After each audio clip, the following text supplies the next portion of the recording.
सुदामा के साथ बातें करते हुए कब कृष्ण उनके पांव दबाने लगे यह सुदामा को पता ही नहीं चला।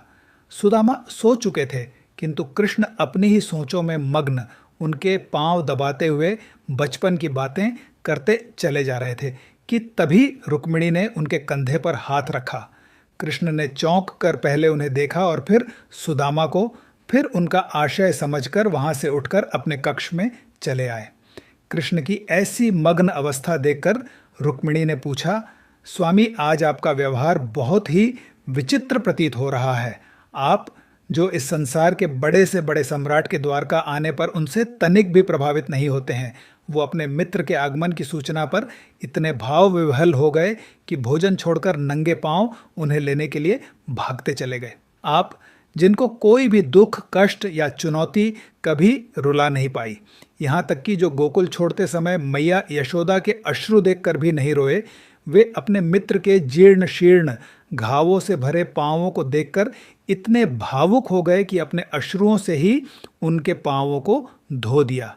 कूटनीति, राजनीति और ज्ञान के शिखर पुरुष आप अपने मित्र को देखकर इतने मगन हो गए कि बिना कुछ भी विचार किए उन्हें समस्त त्रिलोक की संपदा एवं समृद्धि देने जा रहे थे।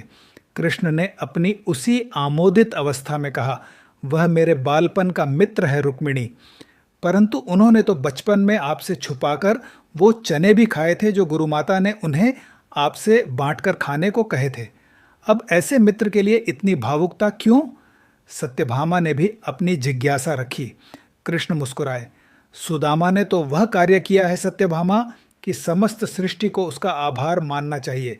वो चने उसने इसलिए नहीं खाए थे कि उसे भूख लगी थी, बल्कि उसने इसलिए खाए थे क्योंकि वो नहीं चाहता था कि उसका मित्र कृष्ण दरिद्रता देखे। उसे झांत था कि वे चने आश्रम में चोर छोड़कर गए थे, और उसे यह भी झांत था कि उन चोरों ने वे चने एक ब्राह्मणी के गृह से चुराए थे। उसे यह भी झांत था कि उस ब्राह्मणी ने यह श्राप दिया था कि जो भी उन चनों को खाएगा वह जीवन पर्यंत दरिद्र ही रहेगा।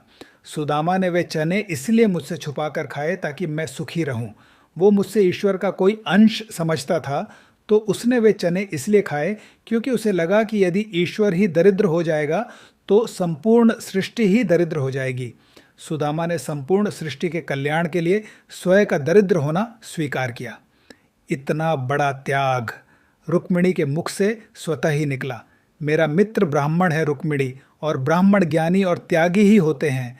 उनमें जन कल्याण की भावना कूट कूट कर भरी होती है। इक्का दुक्का अपवादों को यदि छोड़ दिया जाए तो ब्राह्मण ऐसे ही होते हैं। अब तुम ही बताओ, ऐसे मित्र के लिए हृदय में प्रेम नहीं तो फिर क्या उत्पन्न होगा प्रिय?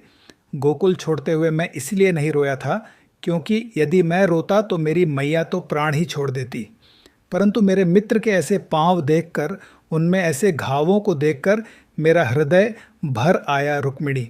उसके पांवों में ऐसे घाव और जीवन में उसकी ऐसी दशा मात्र इसलिए हुई क्योंकि वह अपने इस मित्र का भला चाहता था।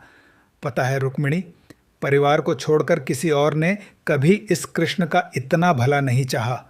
लोग बाग तो मुझसे उनका भला करने की अपेक्षा रखते हैं।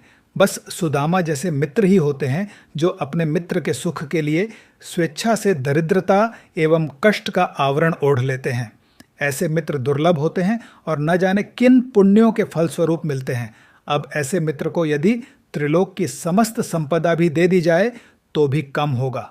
कृष्ण अपने भावुकता से भर्राए हुए स्वर में बोले। इधर कक्ष में समस्त रानियों के नेत्र सजल थे और उधर कक्ष के बाहर खड़े सुदामा के नेत्रों से गंगा यमुना बह रही थी। जय श्री कृष्ण जी।